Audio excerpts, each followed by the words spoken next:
Hello everyone, welcome to traditional veg food recipes. ఈరోజు మాఘమాసంలో ప్రత్యక్ష దైవం సూర్య భగవానుడికి నైవేద్యంగా సమర్పించే బెల్లం పరమాన్నం ఏ విధంగా తయారు చేయాలో చూద్దాం. మనం పండుగలలో తయారు చేసుకునే పరమాన్నానికి ఈరోజు చేసుకునే ఆవు పాల పరమాన్నానికి చాలా తేడా ఉంటుంది. వీడియో స్కిప్ చేయకుండా పూర్తిగా చూడడానికి ప్రయత్నించండి. ఈ పరమాన్నం మాఘమాసంలో ప్రతి ఆదివారం మరియు రథసప్తమి రోజు ఆవు పాలు పొంగించి బియ్యం బెల్లం వేసి చేస్తారు.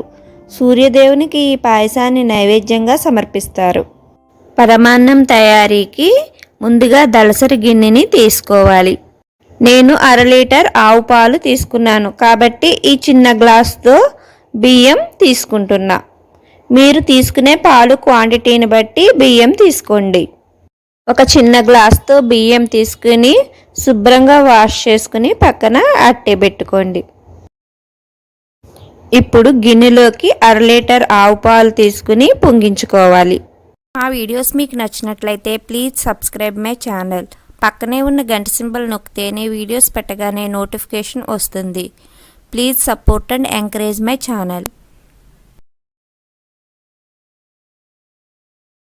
ఈ విధంగా పాలు పొంగిన తర్వాత బియ్యం వేసుకోవాలి. ఇప్పుడు దీనిలో సూర్యభగవానుడిని తలుచుకుంటూ 3 గుప్పుళ్ళు బియ్యం వేసుకోవాలి. అన్నం పలుకు లేకుండా బాగా ఉడికేదాకా ఉడికించుకోవాలి. ఈ బియ్యాన్ని పాలల్లో మాత్రమే ఉడికించుకోవాలి. విడిగా ఉడికించుకొని దీనిలో కలుపుకుంటే టేస్ట్ తేడా వస్తుంది. నేను గ్లాసు బియ్యం తీసుకున్నాను కాబట్టి దీనికి అదే గ్లాసుతో నిండుగా బెల్లం తీసుకున్నాను. బెల్లం ముక్కలుగా కాకుండా ఈ విధంగా పొడిగా చేసుకుని వేసుకుంటే తొందరగా ఉడకడానికి ఈజీగా ఉంటుంది. ఇప్పుడు అన్నం ఈ విధంగా పలుకు లేకుండా ఉడికింది కదా, దీనిలో బెల్లం వేసుకుందాం. బెల్లం వేసుకుని ఈ విధంగా కలుపుకుని కాసేపు ఉడికించుకోవాలి. ఈ పరమాన్నంలో యాలకులు, జీడిపప్పు, నెయ్యి ఏమీ వేయవలసిన అవసరం లేదు. మన పెద్దలు మాఘమాసంలో చేసే పరమాన్నం ఈ విధంగానే తయారు చేస్తారు. దీని టేస్ట్ చాలా అద్భుతంగా ఉంటుంది.